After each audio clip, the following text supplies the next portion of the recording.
আল্লাহ সুবহানাহু ওয়া তাআলা তিনটা স্তরে নারীকে সম্মান, মর্যাদা, আদর, স্নেহ, ভালোবাসা দিয়েছে। পড়ি সুবহানাল্লাহ। কয়টা স্তরে? তিনটা স্তরে। এক নম্বরে হলো নারীকে কন্যা হিসাবে তাকে ভালোবাসা ওর অধিকার দিয়েছে। যখন একটা মেয়ে, একটা কন্যা সে দুনিয়ার ভিতরে জন্মগ্রহণ করে,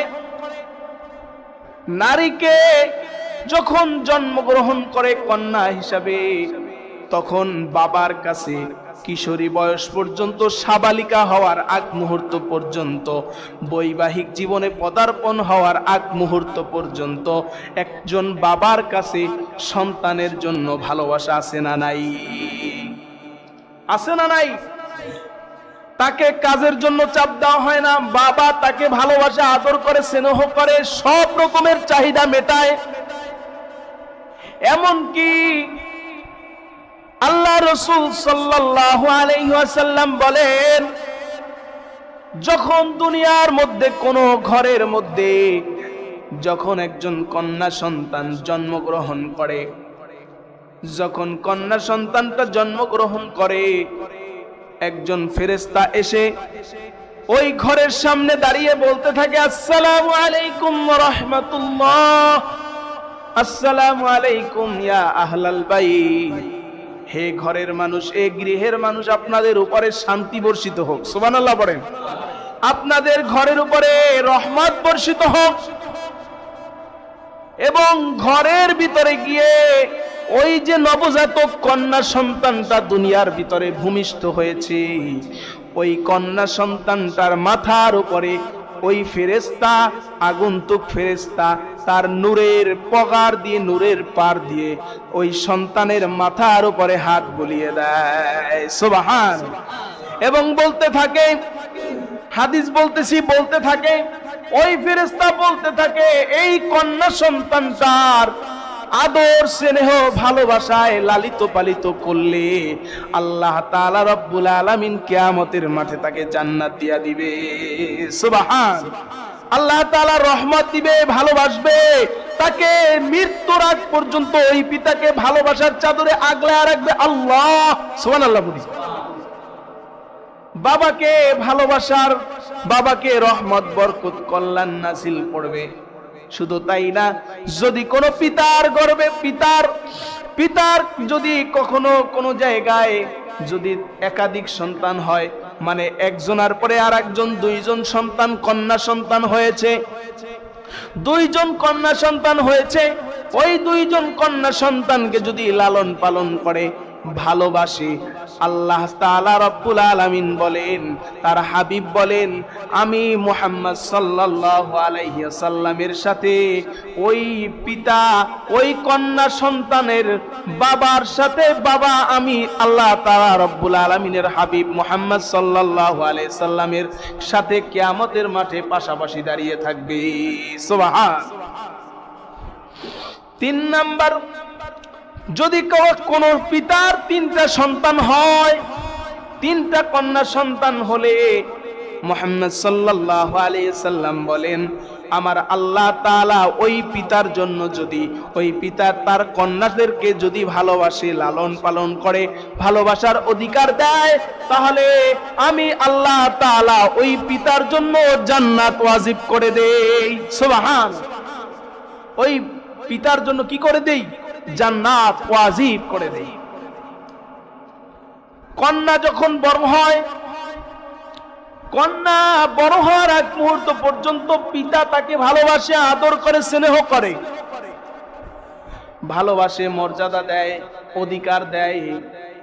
যখন বিবাহ হয়ে যায়, কিশোরী বয়স থেকে যখন সাবালিকা হয়ে যায়, বৈবাহিক জীবনে যখন পা রাখে, আল্লাহ তাআলা রব্বুল আলামিনের হুকুম অনুযায়ী যখন একটা কন্যা সন্তানের বিবাহ হয়ে যায়, কন্যা সন্তানের বিবাহ হয়ে যাওয়ার পরে সে বউ হয়ে যায়, আর একজনের স্ত্রী হয়ে যায়, আর একজনের বধূ হয়ে যায়, স্ত্রী হয়ে যায়। ঠিক কিনা?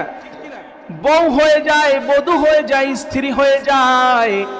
একটা মেয়ে একটা কন্যার তিনটা স্তরে, 1 নম্বরে হলো সে প্রথমে কন্যা থাকে, 2 নম্বরে সে স্ত্রী হিসাবে স্বামীর কাছে মর্যাদা পায়। সুবহানাল্লাহ পড়েন। স্ত্রী হিসাবে মর্যাদা পায়, ভালোবাসা পায়। স্বামী স্ত্রীকে ভালোবাসতে মর্যাদা দিতে বাধ্য। আজওয়াজাহুন্না, মোহাব্বত করে, ভালোবাসে।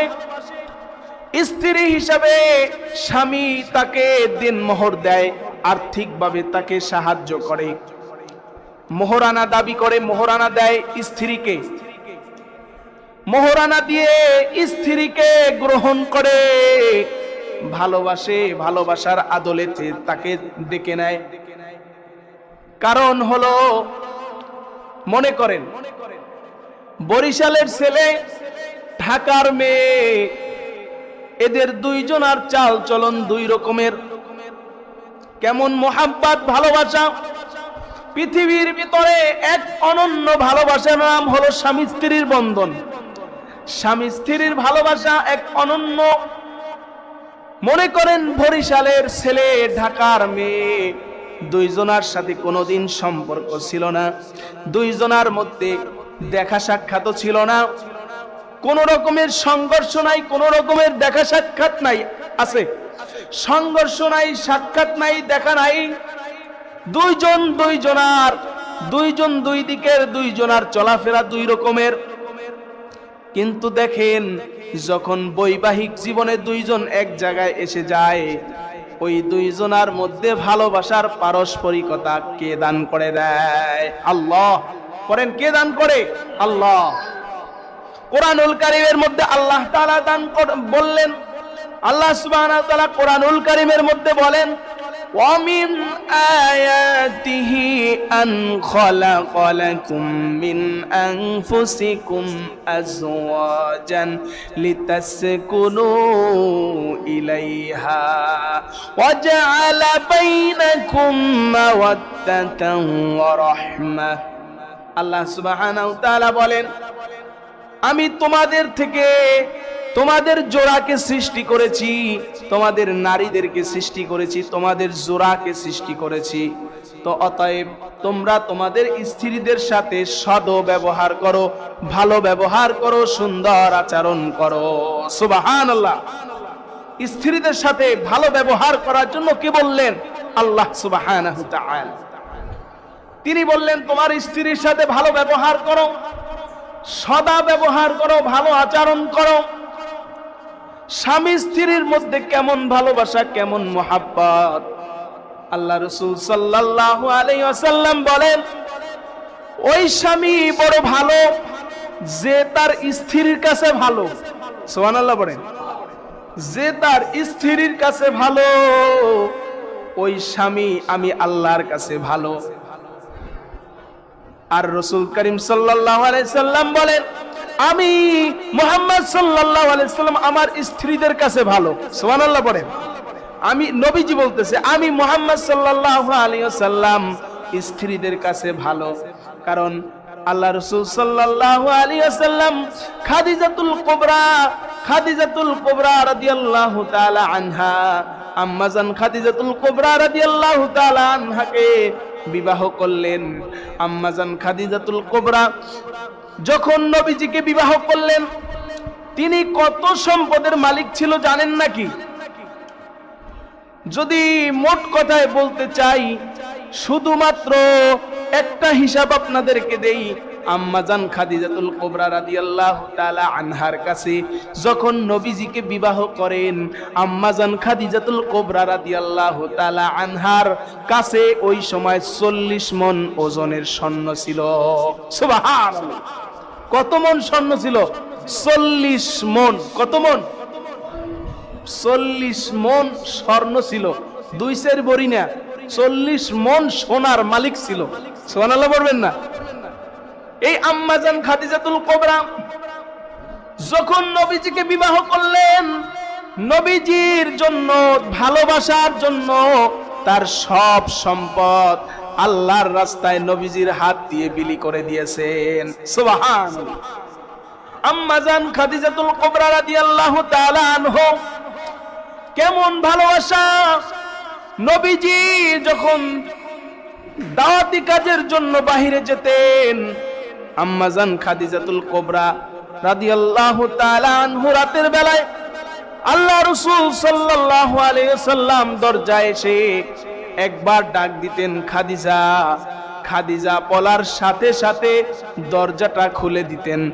আর আম্মাজান খাদিজাতুল কুবরা এক রাতের জন্য, একদিনের জন্য বিলম্ব করে দরজা খুলেন নাই। সুবহানাল্লাহ পড়েন, আরো জোরে পড়েন সুবহানাল্লাহ। এক রাতের জন্য কখনো দেরি করেন নাই। আল্লাহ রাসূল সাল্লাল্লাহু আলাইহি ওয়াসাল্লাম বলতেছে, ও খাদিজা, আমি রাতের বেলায় কখনো কখনো কত রাত করে বাড়িতে ফিরি, একটা রাত কি তুমি ঘুমাও না? আর আমি আসার সাথে সাথে কেমন করে তুমি দরজাটা তাড়াতাড়ি করে খুলে দাও, আমাকে একটু বলো। আম্মা জান খাদিজাতুল কুবরা বলতেছে, ইয়া রাসূলুল্লাহ, ইয়া হাবিবাল্লাহ, আপনি দিনের কাজের জন্য, দিনের দাওয়াতি কাজের জন্য বাহিরে থাকেন। আমি আম্মাজান খাদিজাতুল কুবরা, আমি আপনার স্ত্রী, আপনি দূর থেকে আসবেন। আপনি কত দূর থেকে সফর করে আসবেন রাতের বেলায় বিশ্রামের জন্য। আমাকে যখন এসে ডাক দেন, আমি যদি ঘুমায়া থাকি আমাকে ডাকতে থাকবেন, এমন হতে পারে আমি নাও শুনতে পারি। আর আপনার ডাকে সাড়া না দেওয়ার কারণে আমার বেয়াদবি হয়ে যাবে। এই জন্য আমি খাদিজা আপনার অপেক্ষায় না ঘুমাইয়া দরজার সাথে পিঠ লাগায়া দাঁড়ায়া থাকি। সুবহানাল্লাহ। সারা রাত দাঁড়িয়ে থাকি যেন আপনি আসার সাথে সাথে, ডাক দেওয়ার সাথে সাথে যেন আমি দরজাটা খুলে দিতে পারি। লাব্বাইকা ওয়া সাদাইকা ইয়া রাসূলুল্লাহ, আমি খাদিজা আপনার দরজা খুলে দিয়া হাজির। সুবহানাল্লাহ। শুধু তাই না, খাদিজার ভালোবাসা এমন ভাবে কবুল হয়েছে, আল্লাহ তাআলা রব্বুল আলামিন নিজে খাদিজাকে সালাম জানিয়েছেন। সুবহানাল্লাহ বলেন। আল্লাহ তাআলা নিজে সালাম জানিয়েছেন। আল্লাহ রাসূল সাল্লাল্লাহু আলাইহি ওয়াসাল্লাম হেরা গুহায় যখন ধ্যানমগ্ন ছিলেন, একদিন জিবরাইল আলাইহিস সালাম, জিবরাইল আমিন আল্লাহ রাসূলের কাছে গুহার মধ্যে যখন কথোপকথন করছেন, আম্মাজান খাদিজাতুল কুবরা হেরা গুহায়, হেরা পাহাড়ের উপরে যখন উঠতেছিল খাবার নিয়ে, তখন আম্মাজান খাদিজাতুল কুবরার কথা জিবরাইল আমিন আল্লাহ রাসূলের কাছে বলতেছিল, ইয়া রাসূলুল্লাহ, ইয়া হাবিবাল্লাহ, আপনার স্ত্রী খাদিজাকে আল্লাহ তাআলা রব্বুল আলামিন সালাম জানিয়েছেন। আপনি আম্মাজান খাদিজাতুল কুবরা আসলে তাকে সালাম জানিয়েবেন। সুবহানাল্লাহ। সে আসলে তাকে সালাম জানাবেন। সে আসলেন এবং আল্লাহ রাসূল সাল্লাল্লাহু আলাইহি ওয়াসাল্লাম বলতেছে, ও খাদিজা, তোমার ভালোবাসা আল্লাহ তাআলা কবুল করে নিয়েছে। দিনের জন্য যে ত্যাগ করেছো, মহিমা দিয়েছো, ভালোবাসা দিয়েছো, এটা আমার আল্লাহর কাছে পছন্দ হয়েছে। একটু আগে তুমি আসার পূর্বে জিবরাইল আমিন আমার কাছে এসেছিল, এসে আমাকে তোমার জন্য সালাম বিনিময়ের জন্য সালাম পাঠিয়েছেন। ওগো খাদিজা, আল্লাহ তাআলা তোমাকে সালাম জানিয়েছে, তুমিও সালামের জবাব দিয়ে দাও। খাদিজাতুল কুবরা বলতেছে, ইয়া রাসূলুল্লাহ, ইয়া হাবিবাল্লাহ, আমি আল্লাহ তাআলা আমাকে সালাম জানিয়েছে। আমি খাদিজাতুল কুবরার মানব জন্ম সার্থক হয়েছে। সুবহানাল্লাহ বলেন। মানব জন্ম, মানব সার্থক আমার আজকে, সার্থক আজকে পূরণ হলো, কারণ আমি আল্লাহর কাছে প্রিয় হয়ে গেছি। অতএব আল্লাহ তাআলা যেহেতু আমাকে সালাম জানিয়েছে, ইয়া রাসূলুল্লাহ, ইয়া হাবিবাল্লাহ, আমার সালাম জানাবার, সালাম দেওয়ার জবাবের ভাষা আমার জানা নাই। ইয়া রাসূলুল্লাহ, ইয়া হাবিবাল্লাহ, আপনি আমার হয়ে, খাদিজার হয়ে আপনি আল্লাহর সালামের জবাবটা দিয়া দেন। সুবহানাল্লাহ। আপনি আল্লাহ তাআলাকে আমার হয়ে সালামের জবাবটা দিয়ে দেন। সুবহানাল্লাহ। কেমন ভালোবাসা!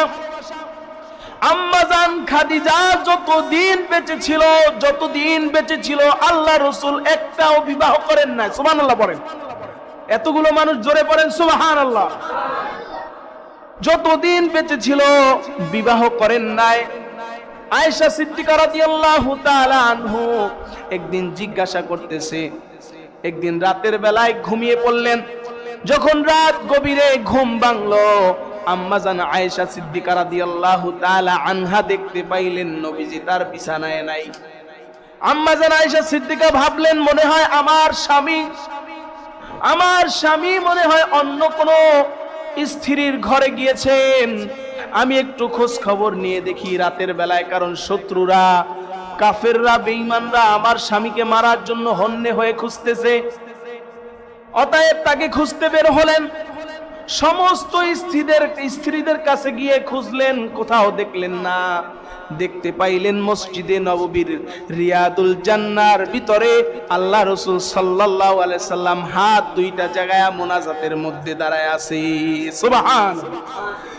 আম্মা জান আয়েশা সিদ্দিকাও পিছনে দাঁড়িয়ে পড়লেন, মুনাজাত করে নবীজি দোয়া করতেছে। দোয়ার একটা সময়ে একটা জায়গায় আম্মা জান খাদিজাতুল কুবরার জন্য দোয়া করতেছে, আমার খাদিজাকে আল্লাহ, আয় মালিক, যখন আমি কিয়ামতের মাঠে পিতা সন্তানকে চিনবে না, সন্তান পিতাকে চিনবে না, স্ত্রী স্বামীকে চিনবে না, স্বামী স্ত্রীকে চিনবে না, ভাই বোনকে চিনবে না, বোন ভাইকে চিনবে না, বন্ধু বন্ধুকে চিনবে না, ওই কঠিন মুসিবতের সময় আমি মুহাম্মদ সাল্লাল্লাহু আলাইহি সাল্লামের, আয় আল্লাহ, তুমি খাদিজাকে আমার কাছ থেকে পৃথক করে দিও না।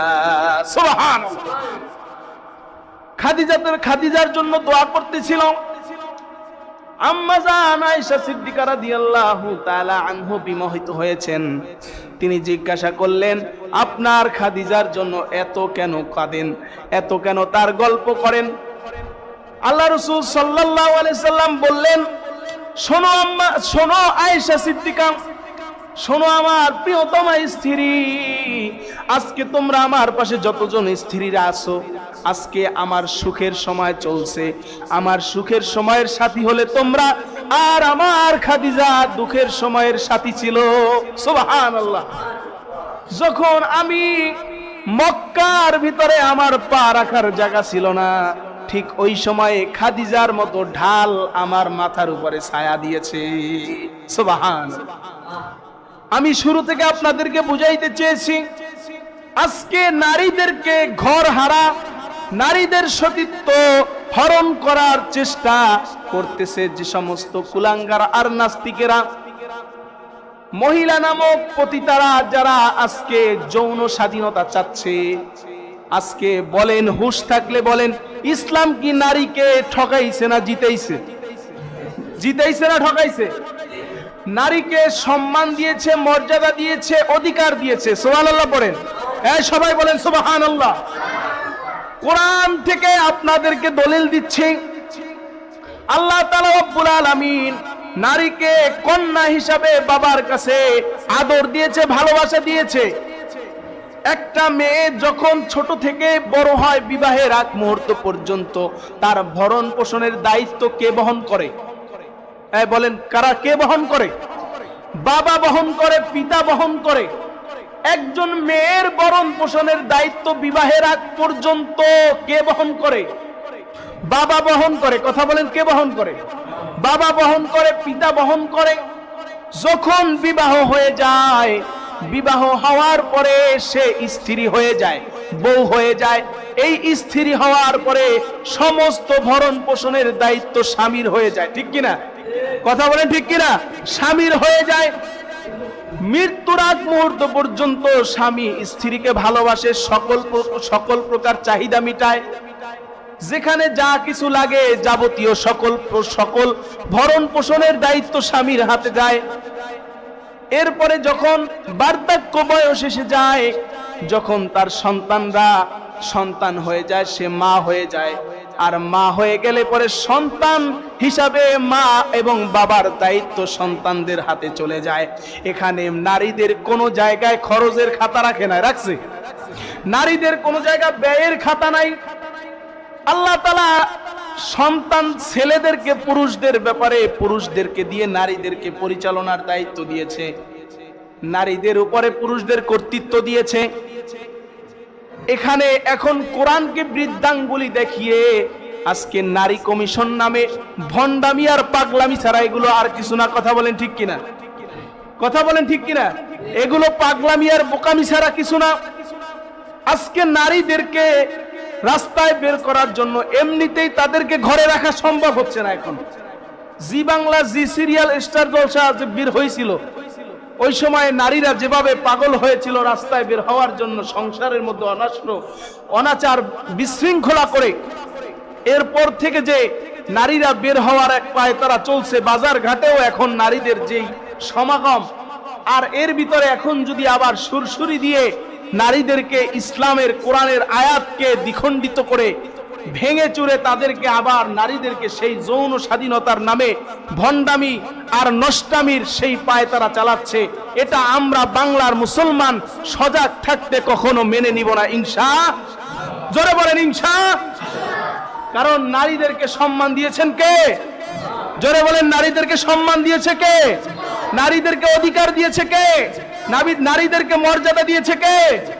অতএব নারীদের এই যে নারীদেরকে বের করার এক পায়ে তারা কুচক্রী মহল কাজ করতেছে, এটা আমরা বাংলার মুসলমান কখনো মেনে নিব না। ইনশাআল্লাহ পড়েন, সবাই পড়েন ইনশাআল্লাহ।